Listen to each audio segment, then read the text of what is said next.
Hoe werk die kompetisie? 'n Scenario is spesiaal vir die kompetisie geskep om die lede se belangstelling en verskansing te prikkel. Die deelnemers kry die taak om 'n boer se graanoes te bemark. Die oes bestaan uit 5000 ton geelmielies en 3000 ton sojabone. Om hierdie taak suksesvol uit te voer, moet deelnemers die hoogste moontlike gemiddelde prys behaal deur gedurende die kompetisie die SAFEX-mark te gebruik. Dit word gedoen deur middel van die verkoop van termynkontrakte, ook genoem futures. Die verkoop van futures word deur die deelnemers self op die BVG-portaal uitgevoer. Die boer verkoop 'n future op SAFEX om homself te verskans teen ongunstige prysbewegings.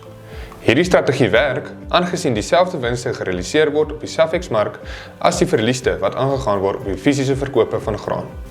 Deelnemers sal daagliks van markinligting voorsien word om hulle met besluitneming te ondersteun. Daar sal ook tussentydse inligting en opleidingsmateriaal op die BVG-portaal beskikbaar wees, waartoe deelnemers toegang sal hê. Deelnemers sal daagliks van markinligting voorsien word om hulle met besluitneming te ondersteun. Daar sal ook tussentydse inligting en opleidingsmateriaal op die BVG-portaal beskikbaar wees, waartoe deelnemers toegang sal hê.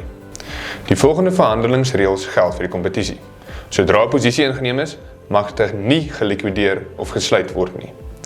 Hierdie reël is daarop gemik om spekulasie te voorkom. Deelnemers mag slegs posisies inneem wat ooreenstem met die grootte van die oes, naamlik 50 geelmielie-posisies en 30 sojaboonposisies. Dit is belangrik dat alle posisies word op die Julie 2027 kontrakmaand ingeneem. Slegs die verkoop van futures mag as verskansingsstrategie gebruik word. Ons bring weer eens onder die aandag dat slegs graad 11 leerders vir die kompetisie mag inskryf. Kyk uit vir ons ander video's en inligtingstuk wat die kompetisie verder verduidelik.